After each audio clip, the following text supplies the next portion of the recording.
Hi there, testing 1 2 3. Welcome to another Unotumbler video, sir. Am I audible? Yeah. Do I sound okay? We'll just check it out.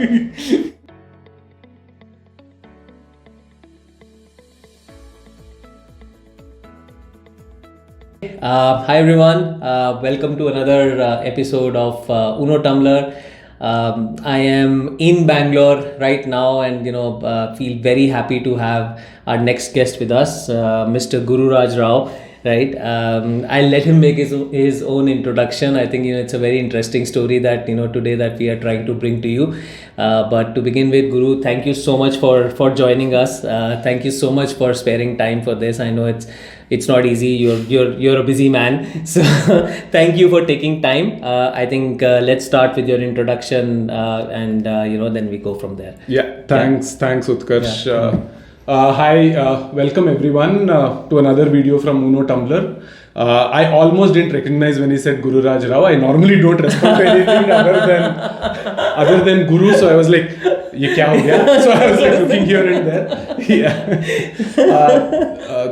Yeah, I've seen a couple of the videos from Unotumbler, and I understand what Utkarsh is trying to do in terms of for people to get into entrepreneurship and what it really takes. Right. I have been in this space now for around 6 years or so. Happy to share that journey. As a quick introduction, I run a company called Deep Rooted. We are a company that's trying to create a brand in fruits and vegetable space. You have heard of brands in soaps and a lot of FMCG categories. You have never been to a place in India where you get branded F&V. Right. So the basic idea is food is something which is very innate to everybody, which is something which everybody eats every day. Right. But we don't think about it. It's not top of our mind ever. It's never like right now. I think we spoke for 1 hour. I don't think we ever thought about what's in our kitchen. Not at all. Yeah. It's never in your mind.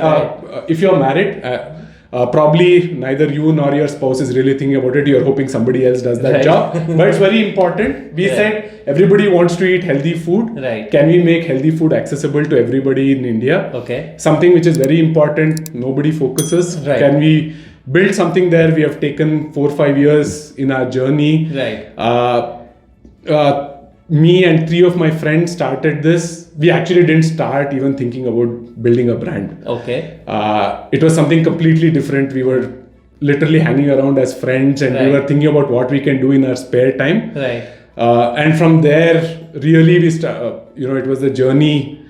From there, we have come to Deep Rooted. The company is actually called Clover. Clover. Okay. Yeah, and the brand is called Deep Rooted. Okay. Clover was because we were 4 friends. Oh, wow. Apparently, Okay. a 4-leaf clover is supposed to be very lucky. Very lucky. Yeah, that's how we started. Probably we'll get into more details as things go along. Right. Super. So I think that's probably one of the most key things that I want to discuss with you. Right. Yeah. I think you've had a background with Myntra, if I'm not mistaken. I think you started your career with Infosys. Yeah. So I think it's very different journey, right? I mean, I think when both of us studied together. So I think the Indian IT male is the most common thing. That is the diversity that I come from. So I did my Same here. engineering, and then went MBA. Engineering and MBA was actually with a IT services company. Right. That's where I actually got introduced to the internet world. I mean, we are old enough to be of the time where internet was dial-up, and there was nothing. There was nothing much that you could do on internet. Through Infosys, I actually went to the US. Okay. Early 2000s, 2003, 2004. Okay. And I was working with AOL at that time. Okay. AOL, for those who may not know, was the largest ISP for the US. Right. They also had the biggest site called AOL.com.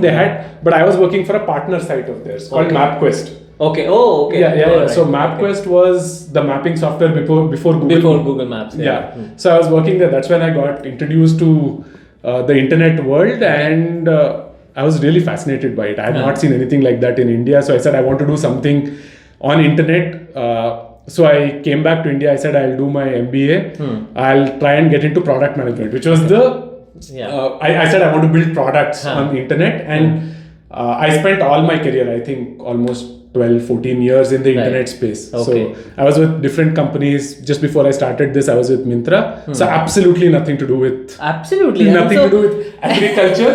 I've been selling everything from jobs. I was with Naukri. Right, right. Then we sold fashion. Right. But nothing to do with agriculture. I have no lineage in agriculture also. So- and it's obvious that's why I started something in agriculture. So how did that happen? And I think this is a question that comes to me so often, right? Yeah. I mean, when you are kind of looking at any idea or any space, right? Yeah. I mean, how and this is something that you guys have picked up, which is kind of and I'm assuming your co-founders also come from similar kind of pedigrees and backgrounds, right? So how did you guys arrive at something which is so out of the equation, so to speak? Primarily because we didn't want to start something like this. Okay. So there are 4 co-founders. Right. The 4 of us know each other because we've been school friends. My God. So we know each other from 35 odd years. My God. I know we are dating ourselves with this, but wow. yeah, we are 40 plus. We are fine. We are fine. Yeah, we are It's old. okay. Yeah, so 35 odd years we have known each other. So we were in school together. Okay. We studied till 10th. Wow. Then we went our own way. Most of us ended up doing engineering. Right. I was in the startup space. Another friend of mine was in Bosch and then was a venture capitalist. Okay. Another friend of mine was in Dubai and was doing his, he was mostly in operation space working on HVAC systems. Okay. In the mid 2010s, all of us came back to India after being outside India for a long And time. everybody was based out of Bangalore itself. Yeah, everybody was based out of Bangalore.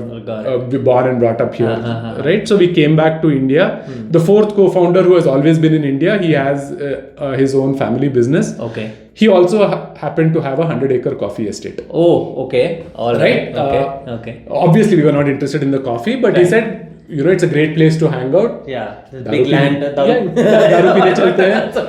Let's meet. So let's enjoy. Yeah, let's enjoy. So once in 6 months we would go there. Somewhere close by? Yeah, it's in Chikmagalur. Oh, okay. Yeah, Not 200 far. kilometers, Not 200 far. to 50 Yeah, kilometers yeah, from. Okay. So we would just end up meeting there. Meeting, chilling, and partying. Meeting, and, chilling. We were in the startup space, right? So I have always been in startup. My friend was in VC. Right. We were like, everybody is doing something. We should also do something. Think of something. Yeah, think of something. Let's pool ideas. Let's figure out. Yeah. At that, and I think that is something to do with Bangalore. Exactly. Like I was saying, right, guys, I was coming on my flight to Bangalore, and from the check-in to the seat where I was sitting on, only thing that I would hear was profitability, productivity, layoffs, traction. I think it. You have been in company which has been doing all of this, right? Right. So it so happened. So I was in Myntra for a long time, 7 years. People who joined with me, I would say 50% of those have started off. Wow. I think the audience really matters who you work with. I think you work in a company that has done well. You have met people who are of a certain pedigree who have done well. You also want to do something. You think, Arey, Mukesh, who started Myntra, he did such a good job. Can we do something similar? Yeah. It's just a Kindle, right? You've seen something that works. He did a great job. Can I do something? Should I do something on my own? Always everybody has that kida that you have to do something on your own. Right. So we were putting ideas on the table. What should we really? And when was this? What? This was probably 2016. 2016. Okay. So a long time back. We all of us were doing our day jobs. Right? This was weekend on the side or weekend conversations. Weekend masti. This was. Right. So we were pooling ideas. कि क्या कर सकते हैं? At that time, our idea was we think coffee is a great idea. Let's actually figure out. I was in e-commerce, so direct thing. Can we D2C specialty coffee? Yeah, specialty coffee. Can we do? Or the second thing is we thought there's coffee liqueur from all other countries in the world. But there's no coffee liqueur from India. India produces a lot of the coffee. Can we do coffee liqueur? Okay. So we said we'll buy some 5-6 acres. Our friend already has 100 acres. Right. He has all the expertise. We will grow it. We will do something. And then side mein let's see it on the side and see what happens. Let's see what happens. It so happened all of us were in professional jobs. for people who are trying to buy coffee, it's almost impossible to buy if you have white money. Okay, that is some insight. Okay, We spent enough time and we figured out if you have white, it becomes very tough to buy. So we said, okay, what else can we do? So he said, "Arey, ye idea nahi chal raha hai. I have 6 acres of land near Bangalore in a place called Nelamangala." Okay. So he said, "Can we use that? It's lying idle. It's like 30-40 kilometers from Bangalore." Right. At that time, my friend who was a VC, he had evaluated a technology called hydroponics. Okay. Hydroponics is basically growing plants in an indoor environment without soil. Okay. And apparently a lot of tech is used to kind of, you get much better yield, you can control everything. Right. The engineer in me was like, "Arey, if you are doing something, let's do something where we can say tech way." I have done only tech all my life. Right. So he said, naturally you kind of are inclined to. Yeah. Right. So मैं भी कुछ करूँगा. I can do value add. I can say I can build some tech for this. Yeah. So we said, okay, we'll try and do something in hydroponics. Maybe we'll build some tech for it. It kind of makes sense. We started exploring. Right. Does it make sense? Right. What happens? We met some consultants who were doing hydroponics. They said you can grow things like lettuces. Right. That is what they grow in the West. If you spend 1 crore or something to set up this, you can easily make 40-50 lakhs a year. Wow. Okay. We said, okay. Wow, that's not bad. Try karte hain. It sounds interesting, and it says you can use tech. Maybe let's see if we can build some tech and figure out, can we do a completely managed, automated kind of farm. Right. That was the starting. That was the stupid belief with which we started. You know where the story is going. So we put money. Right. Again, if you're starting off, please have some money because you'll always burn some money. Absolutely. Yeah, that is the. There is no way around it. You will do it. Yeah, you will burn money. Yeah, you will. Yeah. So we put our own money. We said, let's try and grow something. We had a consultant who said, you can grow 3 things. You'll grow lettuces. Lettuces grow very fast. It will give you this much money. You can grow capsicum. This is how much time it takes. We'll help you with all of this. We'll set it up. Got it. And these were like your food consultants, so to speak, who were like doing things. Food consultants, people who had done hydroponics. Right, we said, karenge, we'll do all of that. It took around 3 months to put all of this. Obviously, we didn't have any people. We were weekend farmers, basically. Oh, okay. So we said, we'll go over the weekend. We will do everything. We will seed the plant. We will put water.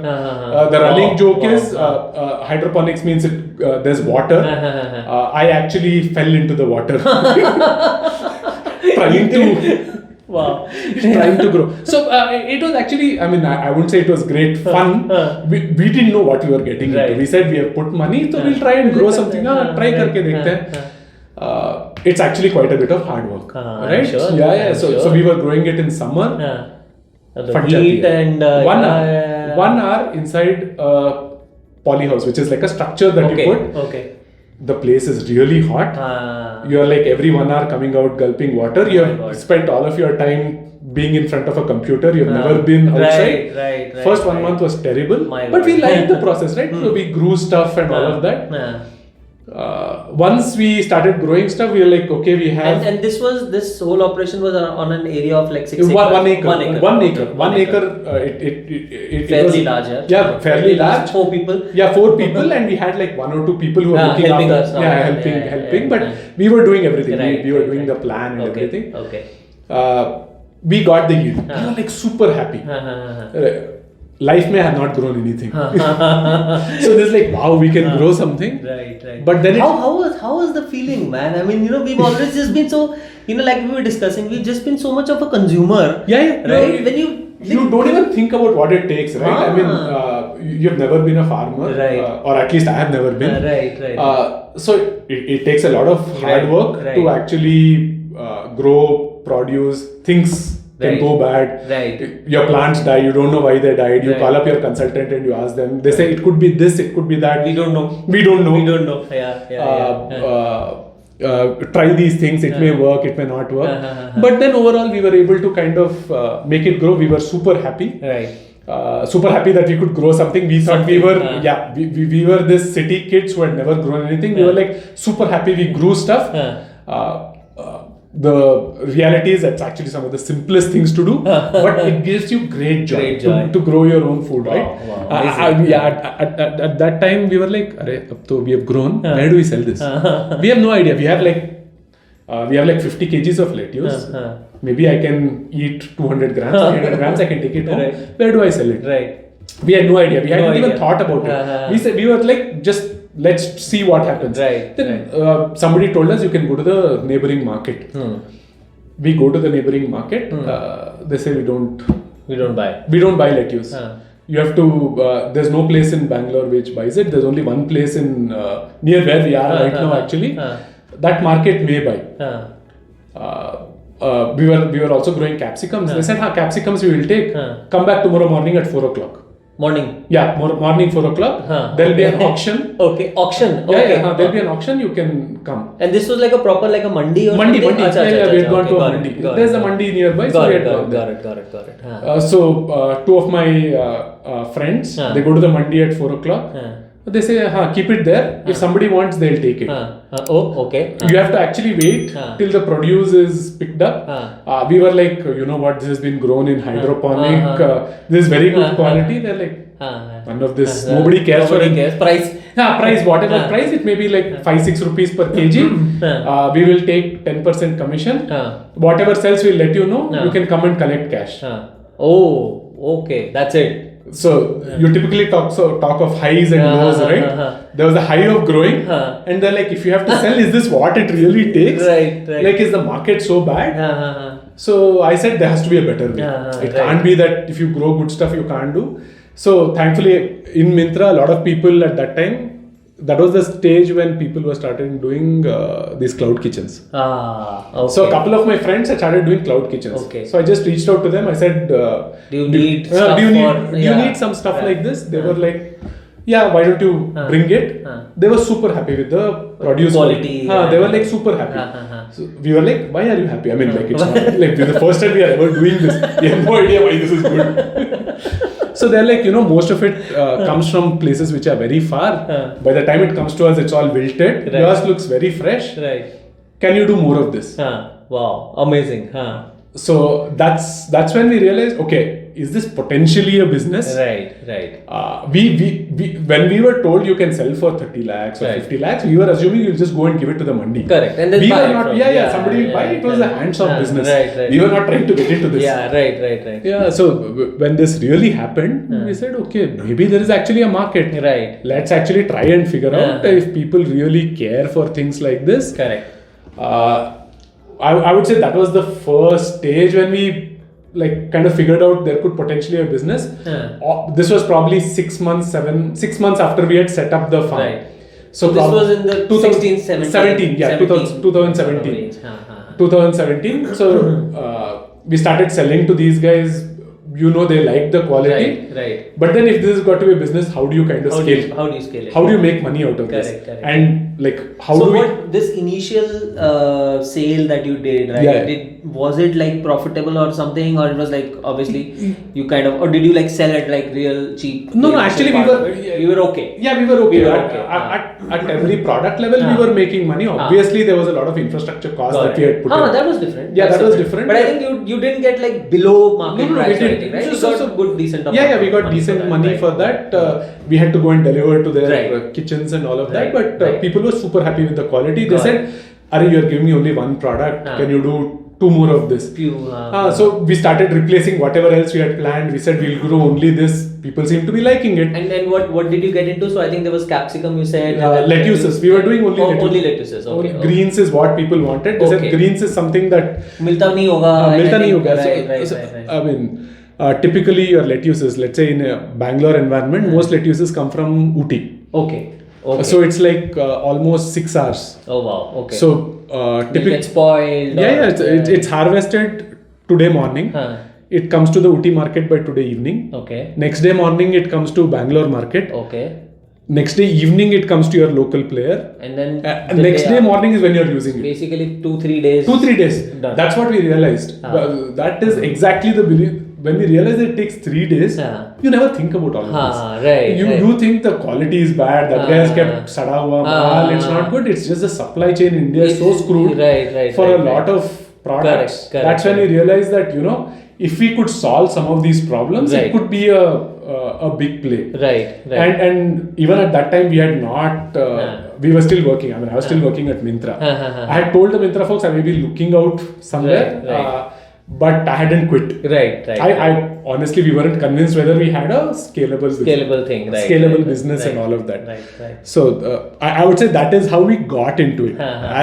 I know you asked me like, how did you come up with the idea? So we knew we wanted to try something. Right. I would say we navigated into. And how long was this navigation sort of phase? So I would say it took almost a year and a half. Wow. Okay. So almost a year and a half of weekend farming and doing this. Yeah, almost a year. We waking up at 4 a.m. and delivering and stuff like that. So we would go to the farm. We would harvest the produce.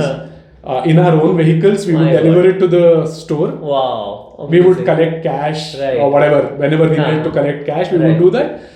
I mean, it was just fun. But when people said, the chef there said the quality is really good, we haven't seen this quality here. Right. Most of the other players don't give this quality. We said, okay. That's a good thing. That's a good thing. So we said, what other products are like that? He gave us a set of 10 other products. Right. We said, we don't have space. And I don't have money to put in for another 1 or 2 acres. And 1 or 2 acres of land. Yeah. So I don't have extra land. I don't have extra money. We kind of talked to other farmers. They said, the problem that you've seen that you can't sell is very common. If you go talk to a farmer, he'll tell you there are 3 problems. I don't know what to grow. Sometimes I don't know how to grow. I don't know where to sell. Every single time farmers are kind of struggling with that problem.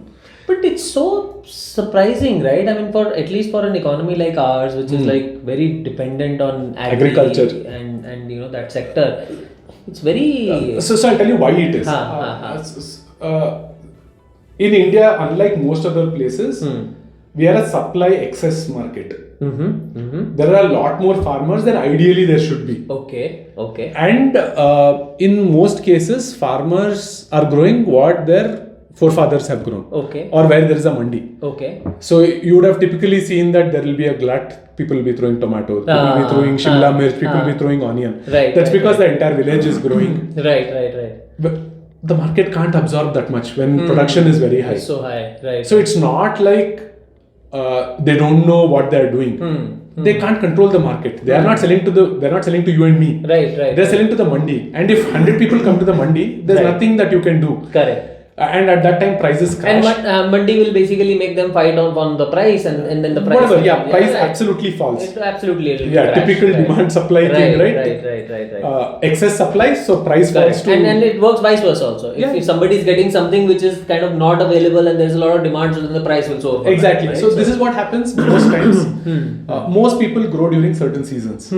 So if after rains is when most people will grow. Right. So that's when excess is there. That's when prices fall. In summer, nobody is growing. At that time, prices are high. Right. So that's what typically happens. And at each time, I don't know. So as a farmer, I will not know whether I should grow tomato today, capsicum tomorrow, or whatever else. Especially if you are growing fruits and vegetables. Correct. And isn't that knowledge kind of now available and is being disseminated? No. Government does not. They would have set up some channels, but I mean. So they may tell you last year, whatever, 200,000 tons sold in this mandi. That's the information. Right. Does it mean you should grow? Does it mean you should not grow? Should not grow? Don't know. No idea. Don't know. Nobody has an idea. No farmer has an idea whether they should grow, they should not grow. At every time, they're just hoping that somebody will come and pick up their produce. Anyway, my own belief is that's why farmers are so ingrained in fate, right?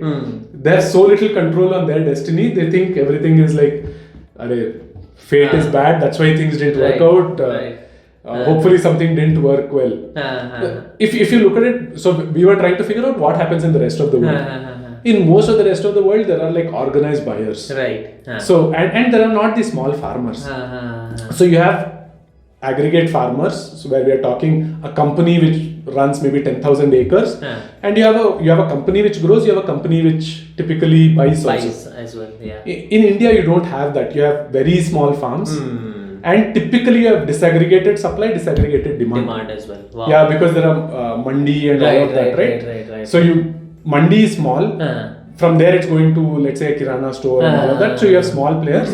There are some demand channels which are big. Right. Wherever there is aggregation of demand, things work much better. Right.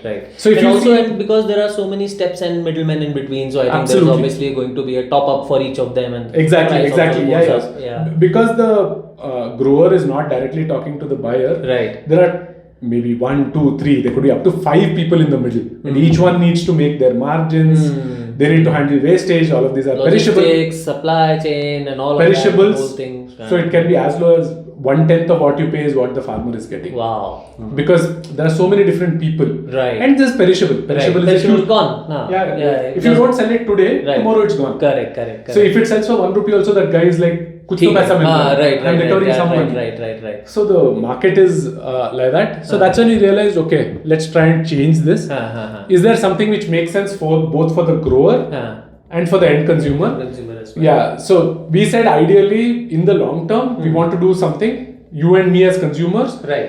If you think about it, you have always been sticking to one player who you trust. Correct. Most important thing is trust. Absolutely. Yeah. Right? You trust one guy, you go to him, you get. Right. Most people are still unhappy. They're like, "Arey, last time when I bought, there was this problem. He told me that wahan pe there was barish, so quality is not good. He can't control." So he said, customer is not happy. Right. Farmer we know is not making money. Right. There must be a better way. Right. So that's how we started. That's how it started. So tell me, now that you guys obviously kind of you cracked that problem, and you then kind of started selling directly to these small cloud kitchens. That's how you started, right? Yeah. And then what was the evolution? Do you still sell to them right now, or do you now? Obviously, I'm sure that was the starting point. And So when we had thought, we had said we'll first start with some kind of B2B which gives us bulk demand. So typical. So kitchens is what worked well. We had said in medium to long term we want to sell to consumers because consumers value this taste. Got it. Any B2B player, for them this is the cost. Right. They'll always want to reduce cost. Right. But as a customer, I am happy to pay more if I can get better quality and all of that. Right. We want to build a brand. Right. I want to work with the farmers, give them consistent demand. Right. And be able to solve the farmer's problem and solve the customer's problem. That's what we had said. Maybe in 4 or 5 years we'll do D2C. Right. As they say, the best laid plans can fail. Chop it. For 1.5 years we did this. We were doing very well. We had done Bangalore. The customers themselves asked for Hyderabad. 2020 March, the dreaded COVID. Oh my God! Yeah. COVID hit. That would have just completely smashed the whole thing. Yeah. Because we were working with restaurants. Restaurants had to shut down. Right? Yeah. So they won't. Your consumer basically. So we went consuming. So in one day our revenue went from X to 0. My God! Literally one day. Wow. Wow. That would have been some experience. Yeah. So we didn't know what. I mean. Yeah.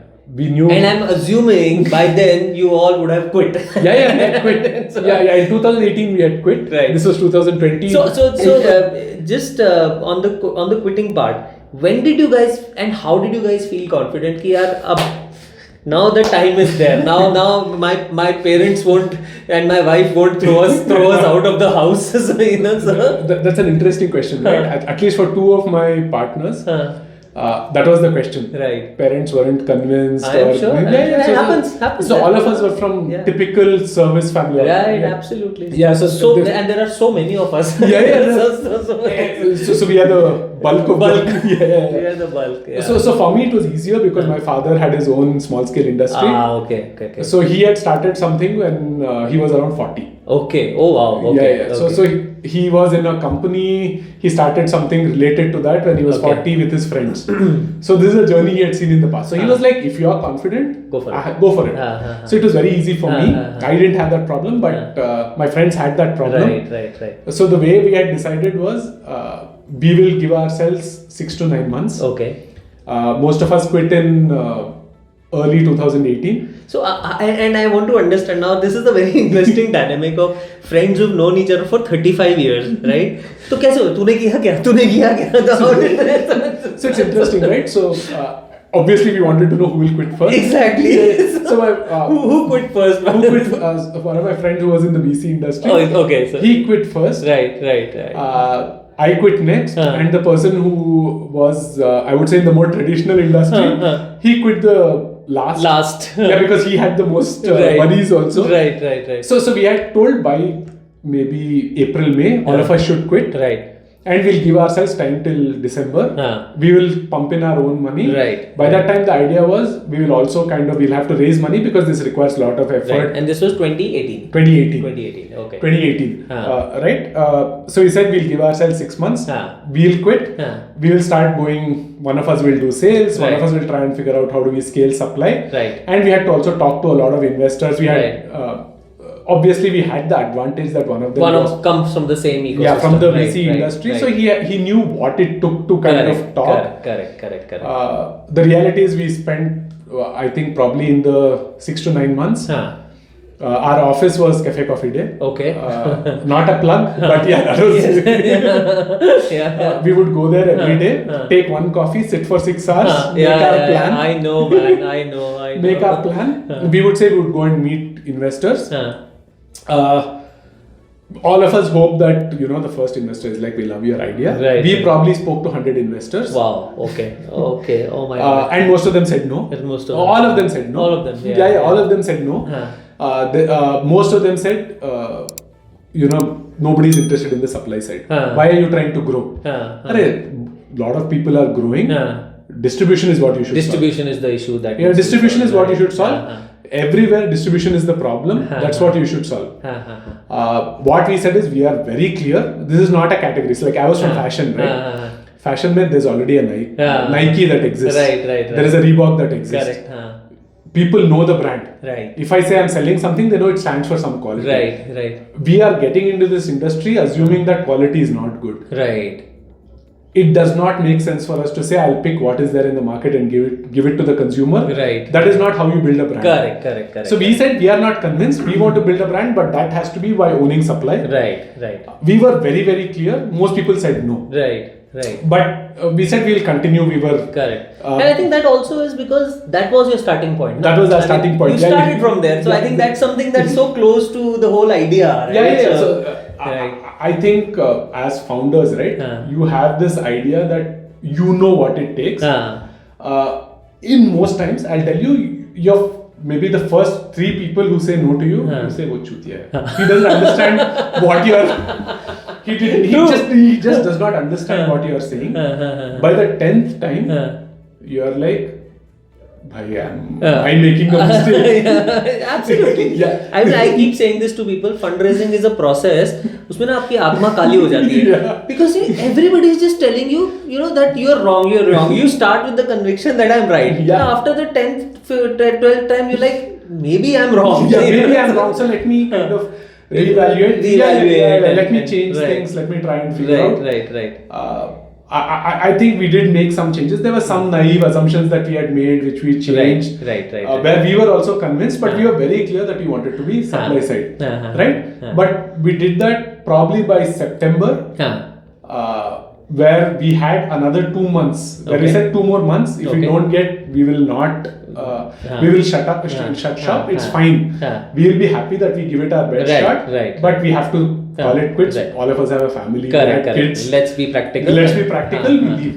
In September, somebody said we are interested. Okay. Wonderful. So in probably 3-4 months after, or maybe 5 months after I had quit, right, people said they are interested. The entire process took around 2 to 3 months. Right.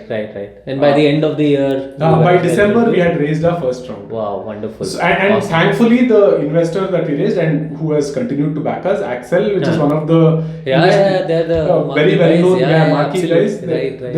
They aligned with what we wanted. Wonderful. And I think it's super important, right? I think. One is obviously you want to raise money because you want to continue the business. Right. But I think at some level you also have to be convinced that what you believe in is what the investor also believes in. Right. Without that, I think the equation doesn't work. Right. I think we did meet people. I remember there were at least 2 other people who said we will put in money. They wanted us to completely change what we were doing. I will not lie if I say there were thoughts saying should we do it? Because at least our company will survive, otherwise we may have to shut. Right. You can call it luck, you can call it fate. We said no, we said we'll give it a little bit more time. Because we were three friends who knew each other, there was never any doubt. Right. There was no double guessing. Why is he saying that? Why is he saying yes or why is he saying no? So that was something which was very important. Right. But then we openly evaluated. Right. Do we want to do this? Don't we want to do this? I think the fact that we had somebody from the industry also really helped. He said, if we are not convinced, it does not make sense. It's about conviction. It's about conviction. I think at every level it's about conviction. Yeah. For what anybody says, the VC can help you.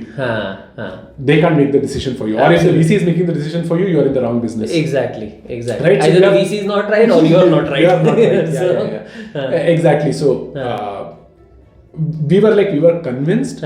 We said it is fine. I would rather shut shop rather than do something which we ourselves are not convinced. Right? You're spending 12, 14 hours. We had spent 15 years in the industry. I mean, it's not about the money, right? It's not even like you have spent your own money. Right. You're not going to make any money for at least 1 or 2 years. You may not even take a salary. Right. Why do something which does not make sense at all? Exactly. You wanted to do something which you enjoy. Correct. So we agreed. We said we will say no for 1 or 2 things. Beyond a point, if nobody agrees, then maybe the idea is not right.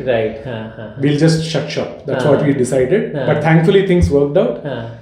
In 2018 December we raised money. Right. Till then we had only 4 of us. Right. And that's when we started hiring people. Then we got in people, took some office space. Yeah, that's when we took our office space. This is our second office space. We had another office space which was near my house. Okay. So I won the battle of whose house is the closest. Is the closest. Yeah. So we took a small space then. Right. And then we started hiring people and we started scaling the business. Okay. Wonderful, yeah. Awesome. This is such a refreshing story, honestly, because see, honestly, you don't meet a lot of entrepreneurs who've kind of really ventured into something that they've never been into. Yeah. So I can totally kind of just imagine what a interesting journey of discovery this would have been, right? I think that whole. Yeah, I think there's pros and cons of getting into an industry that you are in. Right. I think the way I look at it is in any new industry, it doesn't matter what the industry is, right? Anybody who comes in from a fresh perspective will question what is status quo. Right. Because they'll ask the dumb question. Right. Why are you not doing this? Why has it not been done like this? They'll say it's always been like that. Nobody has thought of this. I think that is the one thing that worked for us because none of us were from the industry. We would say, okay, we will do it this way. Right. Maybe for some people it felt foolish, right. But that's what people really appreciated. Correct. Because we are coming from first principles. We are not saying, okay, this is how other people do it. Yeah. So I'll do incremental something different. And you were making it up as you go along. You understood something and you said, this is probably the right way to go about it. Aapne wo kiya, and then you realized कि नहीं ऐसा नहीं. Exactly. You change and whatever, right? So every time, I think the best way to build your business is ask your customer. They will tell you more than what you can think. Right. I mean, all of us have heard of that story, right? Like Kekule, in his dream, he dreamt that benzene wala rings and all of that. Right. I think everybody thinks, in my dream, I'll know exactly what I'll do. Right. I haven't met a single entrepreneur who has told that to me. This is so true. Never. Nothing. Yeah. You will have a skeleton of an idea. Correct. I think you have to be honest enough to yourself to say you don't know. Right. And be ready to change. Be ready to change, yeah. Yeah, be ready to change. Yeah. Be ready to listen to advice. Yeah. But have the skeleton in place. Exactly. I think that's also very important, right? Yeah. Have the skeleton in place so that you know exactly this is the framework that I'm trying to build out. And then, as and when things don't work out and things get tweaked, you keep on changing and kind of you have to keep changing. You have to keep understanding because you don't know all the things till you get into the depth. Right. I think it takes enough time to get into the depth. Right. I think we were lucky that we had to build it the right way. For lack of a better word, we bootstrapped. We bootstrapped. Right? Yeah, we bootstrapped for 1.5 years. So it was our money, so we were very careful. Very careful, and I'm sure you would have been conservative. Very conservative in what we did. Right. Even after that, we raised a small round because we had to kind of prove this. I don't think most people still believe that a brand is something that kind of makes sense. We had told a long-winded story saying we'll go to Horeca or we'll work with restaurants, hotels and restaurants. And then we will get to D2C. If I look back 6 years, it looks like we are here. I wouldn't say it was a straight line at all. We have navigated a lot of different paths and kind of come here. So cool. So I think you obviously were selling to cloud kitchens, and now let's come back to how the business kind of evolved, right? So you were selling to cloud kitchens, and then you now you sell directly to consumers. Right? So it's a D2C play right now. Exactly. So 2020 March, growing business, we were doing very well. Customers were telling us come to new cities. Right. We were ready. We had actually just raised our next round. Next round as well. Yeah. That happened pre-COVID, right? Yeah, pre-COVID. So we got money on Feb 20th or 21st. Oh. Feb 28th, I think, was the lockdown announcement. You're the second conversation that I'm having. Very recently, I had one more conversation where they said that I think 2-3 weeks before the lockdown, they signed the we signed everything. So we were doing well in Bangalore. We said we are going to expand it to a couple of cities. We had said Hyderabad and Bombay. Okay. We had just raised the money, and then the entire world changed. Yeah, absolutely. Yeah. Everything changed. We didn't know what to do in the first week, right? So we were trying to figure out, is this going to be temporary? Right. What should we really do? Kitchens were like, we are not allowed to sell, we can't open. Farmers were telling us, we don't know if transport is allowed. Everything was in the flux. And I think the first time, it was just there was no playbook, right? Even there was no the playbook government, nothing. So it was just stop. You just stop. And we'll figure out. Yeah, we'll figure out. We didn't know if we would be allowed. We were essential services. Right. Food is essential. Food is essential. Right. But then will we be allowed? We were selling to hotels. Will hotels be allowed to open? Will they open for some time? Right. We waited for 15 days, 20 days. There was no clarity. Nothing. We were like, what should we do? Like, okay, we have people. We have people in a warehouse. We have farmers to whom we have said we will pick up produce. But we don't know where to sell. At that time, most other places had shut down. The only thing people were telling us was, friends would call and say, you know what, in my society, there is a requirement. There's a requirement. People want food. Can you come and fresh fruits and vegetables? Can you come and deliver? Big basket. All slots are over. I'm not able to get. Wow. Okay. Imagine. I'm not able to get anything. Nearby stores are not open, or I have half an hour and there's like a mile long queue. I don't want to go out. I don't want to expose myself. Exactly. Can you just come over and drop? Can you drop? We said yes, possible. Sure. How do we do it? We didn't have an app. We didn't know what to do. We had a team. We had to completely repurpose the team. Right. We had a team which was built for B2B and servicing. Restaurants and cloud kitchens and all of that. Yeah. So at that time we did a couple and obviously no riders, no last mile, nothing. Nothing. We had nothing. Nothing in that. We had nothing. So we said we'll do 2 businesses that we will try. We said we will get into trying to service the Kirana stores and we'll try and sell to end consumers. Okay. So we built a team to kind of service Kirana stores because we said they are open all the time. Maybe we can start selling to them. We had done some small pilots at that time to work with them. We said we'll try and scale that and then we will start D2C. We will take orders on a Google sheet and then we'll try and service them. We did all of this without tech. We knew customers were happy, we could go and deliver, but operationally super intensive. Super intensive. Nobody wanted to do it. You'll get order by 8 o'clock. At 11 o'clock, you have to play around with Google Sheets and then email it to somebody. That guy has to take a printout, then figure out what to pack, where to send it. Lot of no tech. It was all manual. All manual. We didn't even have a tech team. Right.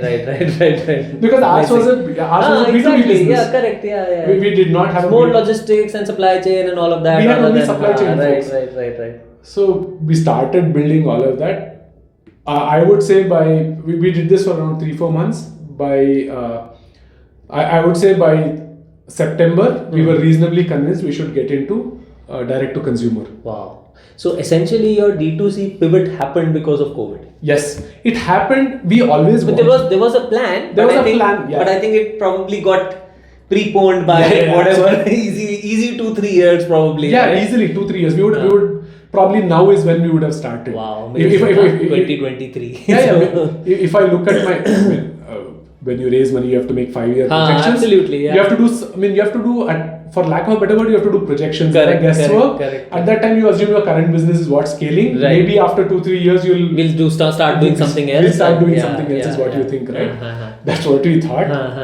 But this happened, and we had to rebuild the team. We had no tech, we had no marketing. Wow. We had to build that. Like, how should we do this? This was before quick commerce. Quick commerce hadn't come in at that time. So our only competition was Big Basket. Big Basket. Mostly Big Basket. Big Basket. Yeah, those were there at that time, right? So we said we will build something like this, but we had raised money as a B2B business. Right. We had not even raised money as a B2C business. So we had to then hire people for tech. Hire people for marketing, think about what the brand will be, think about what tech will be. And was it easy or difficult to convince your investors? Like, you went back, obviously you would have gone back with this thesis to them and told them that... Yeah, absolutely. I think at some level, we gave them a plan on what we are going to do. We said this is the experiment that we do. We had done it for 3 months. We knew there was demand. We said there's clearly a market. But to do all of this, we have to kind of solve these 3, 4, 5 different problems. It's not like D2C was the only thing that we were doing. We also had a B2B business. We said we'll hedge. We'll hedge. Whichever works, we'll try and figure out. But right now, the main business that we were in has stopped. We have to kind of figure out what is going to work. And how big was your team at that point in time? I don't remember. Probably it was 15-20 people. Maybe 30 people. Okay. I remember we had just hired our city lead for Hyderabad. For 1 year, we couldn't even go to Hyderabad because there was a lockdown. Obviously, right. So we had just hired a few people. Probably there was 15-20 people. There were people in the warehouse. Warehouse were contract, most other things. We had. We had to repurpose into this business. So B2B is a completely different business. Absolutely. We had a different range. We had to completely change the range. For D2C. We had to build the tech. Correct. The tech, the branding, everything. Suddenly everything changes. We changed everything. Obviously, our burn was very different from what we had assumed. Exactly. Our burn was supposed to be a B2B burn. Right. Now suddenly, it became a B2C burn. Yeah, it became a B2C. So we had to kind of quickly come up with a model. We launched our brand in February of 2021. Okay. And by that time, you guys would have done like at least 4 or 5 months of doing it manually. We figured out a few things. We figured out, we started using some software which was needed for launching quickly on the web. Then we built our own systems by February. We started hiring the team by, I believe, September, October of 2020. And by February, we were ready. Got it. This was still a small team. And we launched. And we saw good success immediately for D2C. Amazing. And that's what we have been scaling from that time. Wow. So I would say we have been in the D2C business now for around 2 years. 2 years now? 2 years. We were forced into this business, but this is something that now we have kind of pivoted to and started doing much better. We have almost 2 lakh happy customers of our of our app. And what has happened on the supply side as well? You've obviously, we spoke about how it was just a 1 acre farm to begin with. What is the story now? So from 1 acre, we have gone to around almost 1500 acres. My God, incredible! Really, 1500? 1500 acres. We don't own most of our. It's mostly partners. Right. So our fundamental belief still remains the same. That we work with the farmers. We give them what to grow. Correct. We help them with the process. So you give them the intelligence, the process, right? The method and all of that. So Utkarsh has his 3 acres. I tell him, bhai, grow tomato now, grow for half an acre. After that, grow capsicum. After that, grow cucumber. Got it. I'll tell you, this is what makes sense. This is how much you should grow. So as a farmer, you have visibility into what I should grow, how to grow. Got it. I have my own team of people who can help you with the process of growing. Super. So that's what we solved. So our supply side story has not changed at all. Right. So I would say again for people who are, if you have a vision on what you're going to build, I think you can still change what you're doing, but your core should still remain. Right. So we have kind of built different things around whatever was our core. We in our mind we are still a supply company. That means Right. we are still a growing company. Right. As in growing, as in grow Right. produce as opposed to Right. grow sales. Right. Hopefully that other growing also. I know. So both of them, but with that we are now trying to build the brand. Okay. Deep And right now you are only servicing Bangalore or we are in Bangalore, Hyderabad, and Chennai. Bangalore, Hyderabad, and Chennai. So we are present in, I would say, the major markets of South India. Got it. And your distribution is through your own. On the consumers reach out through your own app, and do you also have linkages with other kind of players as well? It's a mixed. Majority of our sales happens through our app. Through your app. Yeah, Okay. but we also have partnerships where we are available in some limited offline and limited hyperlocal players. Hyperlocal as well. Yeah. So as I said, we are more of a brand. We don't think of ourselves as a retailer. Right. We are trying to build a brand, so our focus is on getting the product right. Right. Right now, we are selling through our platform. Right. Yeah. Okay. In the future, it is available everywhere. Right. That's the vision. That's the vision. Absolutely, that's the vision. So things have changed dramatically. So if I go back 5 years, our channels probably are very different. Absolutely. How much we are going to do ourselves is very different. Right. The kind of team we had planned is different. Right.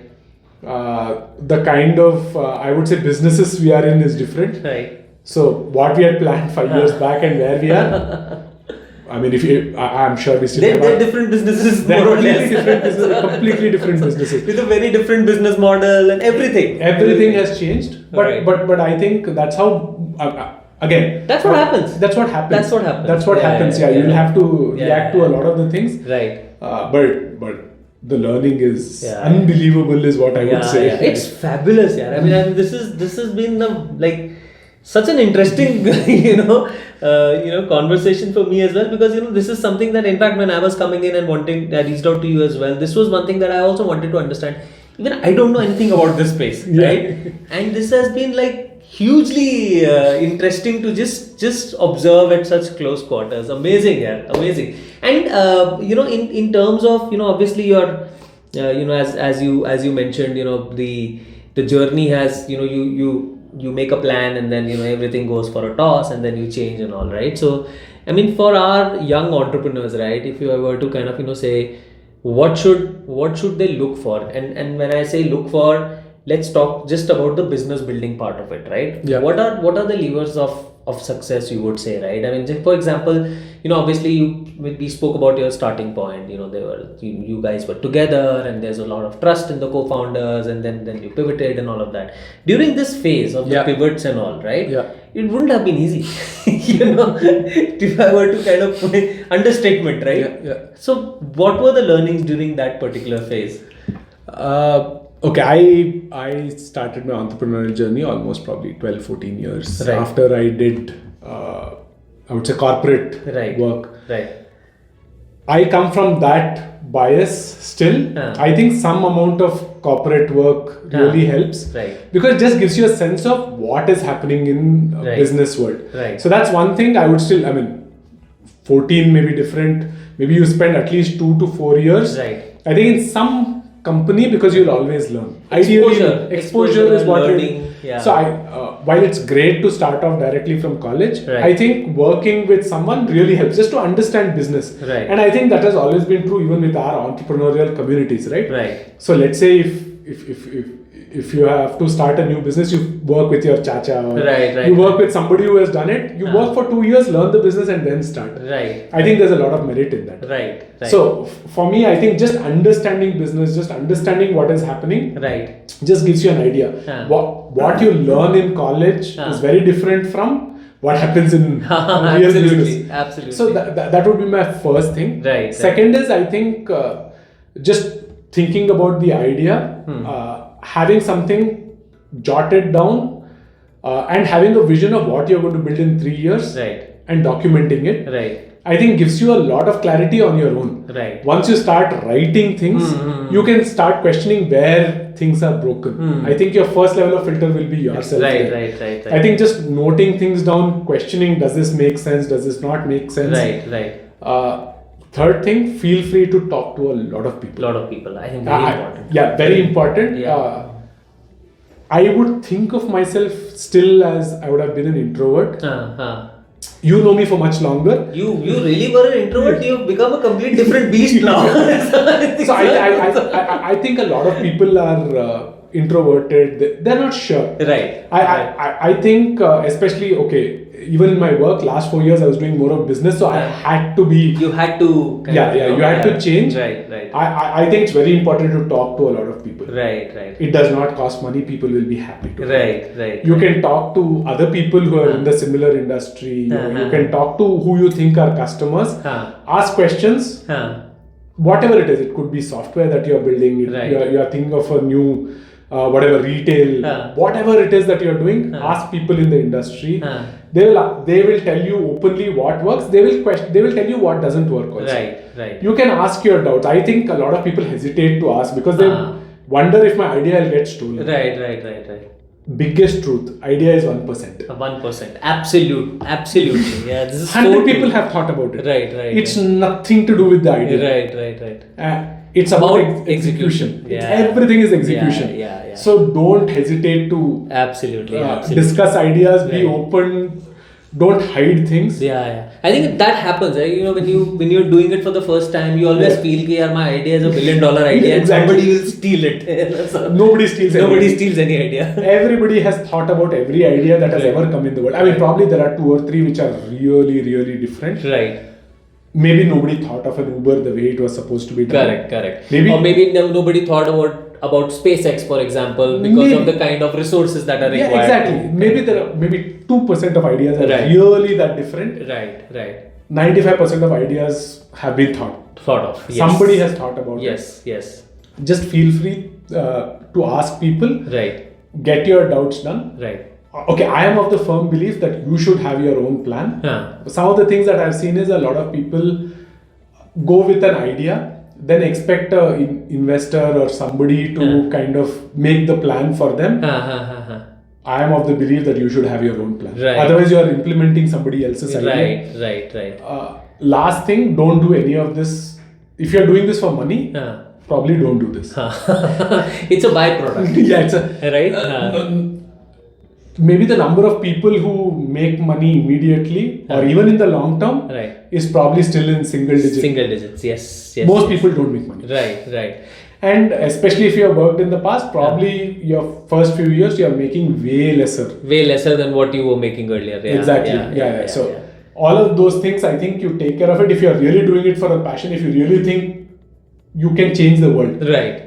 And be crazy. If you're not crazy, you're not going to be an entrepreneur. Absolutely. Be crazy. This is so true. This is so true. Just be ready to be refused by a lot of people. Right. And be ready to kind of keep hearing that. Are you crazy? Yeah, exactly. if people are telling you this sounds very logical, probably your idea is not. It's not very good. So if people have thought about it, somebody would have already done it. Right. Yeah, but having said that, why are you doing it? Are you sure about a plan? Right. Have you questioned it enough? Right. Have you spoken to enough people? Right. And then start off. Right. The one thing which I think even I went through, especially if you've been if you're working, should you quit? When should you quit? Right. Is there notional loss? Right. Should I worry about it? Right. Is this the right time? Right. These are typical questions. Is this the right time, right? Yeah. For right time, I don't think anything is the right time. Correct. And anything is the good time. I think you have to just take a... Right. You have to just jump in. Right. There's never a good time. Right. You can think of 10 things that are wrong at that time. There are 10 things which are right. Correct. If you are 26, you may think, can I marry someone? Will they be worried? Exactly, yeah. If you are married, you may think, I have a kid now, is it okay? Will I do? Right. If you have enough money, you will say, am I losing all of this money? Right. Every single time you can think of 10 things. Right. My only thing I'll say is start earlier than later. Right. That is the only thing. Because it gives you that sort of runway cushion, and that cushion, exactly. Right? Because you have time. Yeah. Right? If you are 50, probably you can make mistake only once. Right. Everybody will make a mistake. Correct. And if you are probably 25, you can probably do this 4 times. Right. And each time you learn a lot of different things. Right. But take a plunge. Right. The other thing is in terms of team, again, because I've been in a co-founder team, I know what the benefits are. Right. I've never been in a single, I mean, I don't know what the experience is, but I think it's great to have a co-founder. Right. You can bounce off ideas. Right. And also the stress and the pressure of tough times, trying times, right? I mean, you'll be able to kind of, get more people to kind of discuss with and exactly. Drown your sorrows in beer. Akele pee ke you become alcoholic.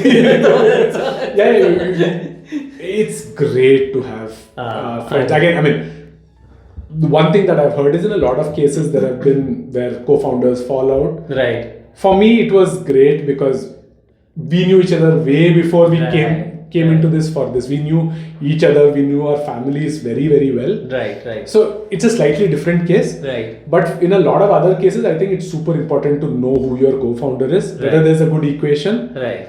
Because again, you're going to spend a lot of time with them. Right. If that equation doesn't work, it's not going to go in the right direction. So I think you have to spend a lot of time to get that right. And touching on the part that you just mentioned around families, right? So how did the better halves kind of take it, right? So it's a tricky one, honestly, right? Because you obviously have to manage that expectation as well, and especially when you're a young family, you've got young kids, and so how was that? So you can share. Yeah. So I had 2 kids when I started. Oh wow, okay. So the younger one was 2 years old. Wow. Okay. Oh my god, amazing. So you will have to kind of have your spouse support you on a lot of things. Right. You're probably spending a lot of time outside of home. Right.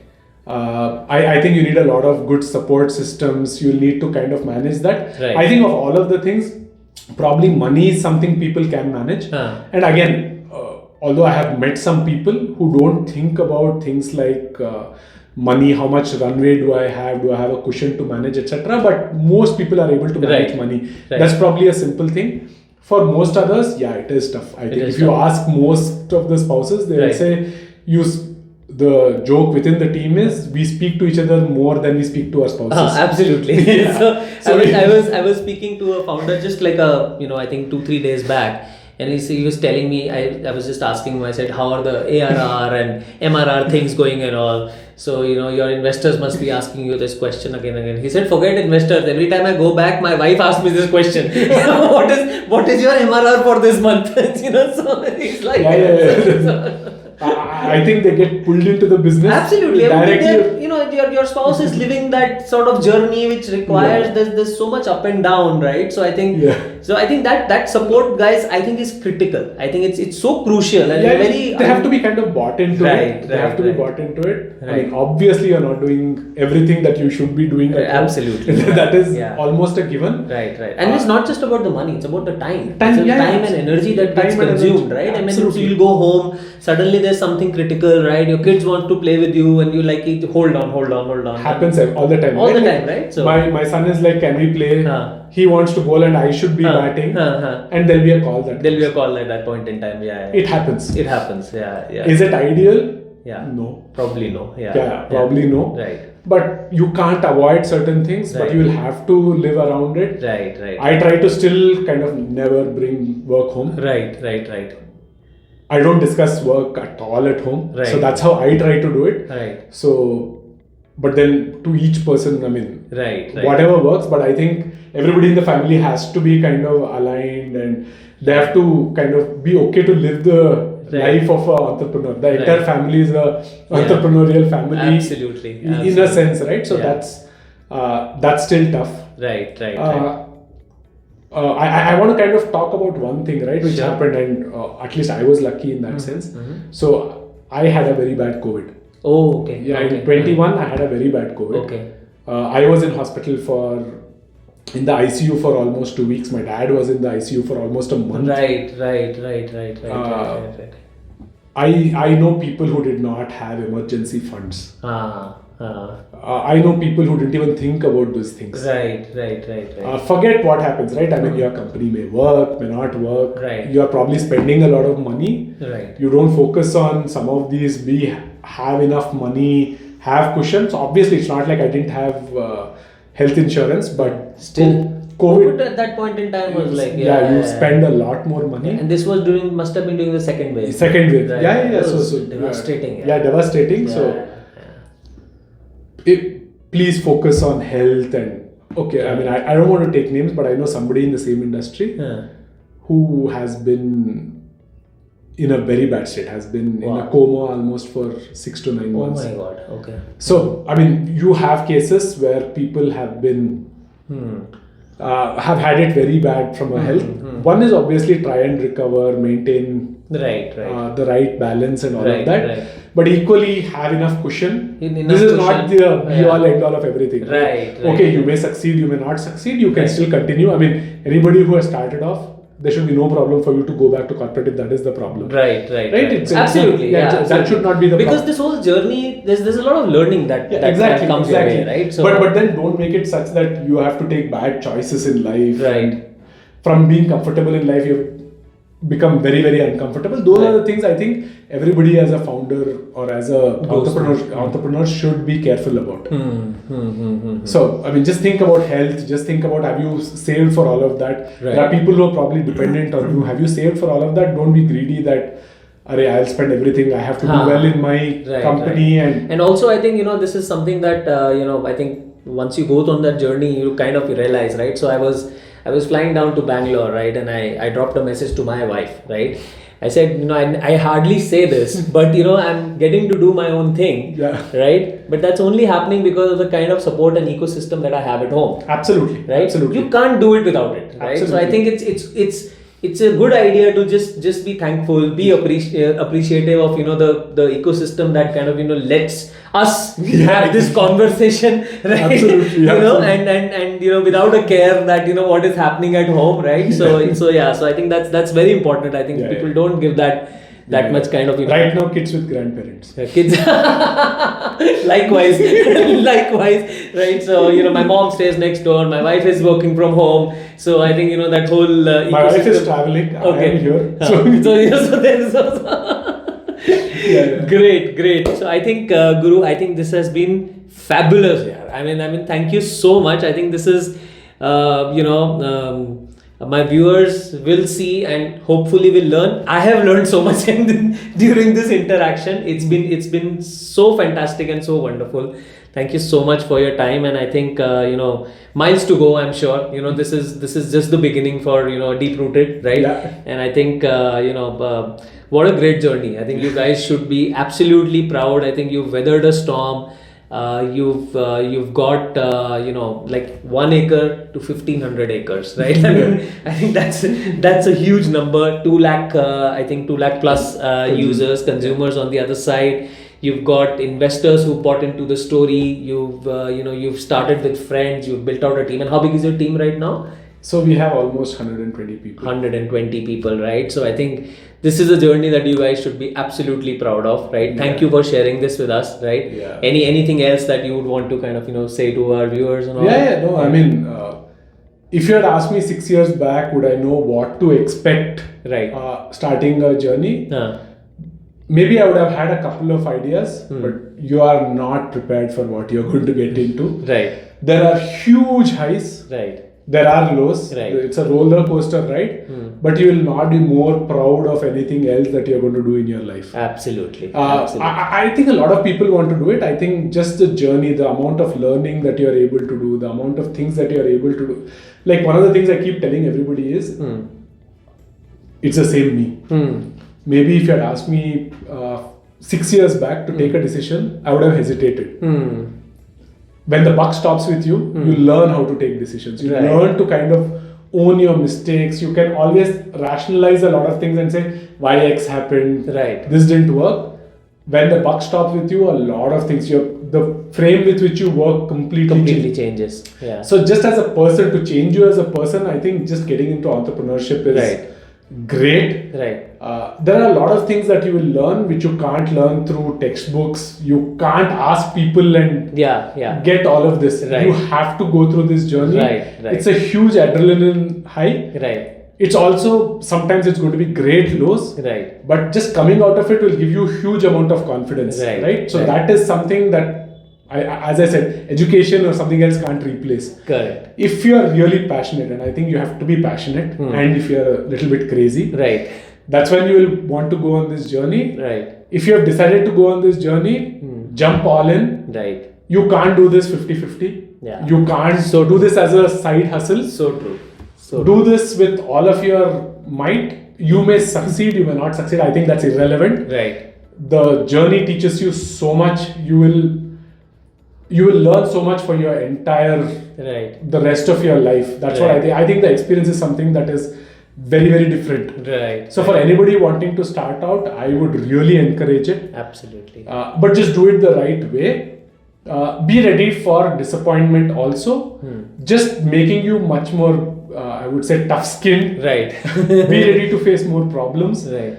But also ready to kind of really take bold bets and make a huge difference. Right. I think if those are the kind of things that gives you a high, go ahead and do it. It is not a linear, rational process that is going to get you here. Right. Do all of it, enjoy the process, have fun.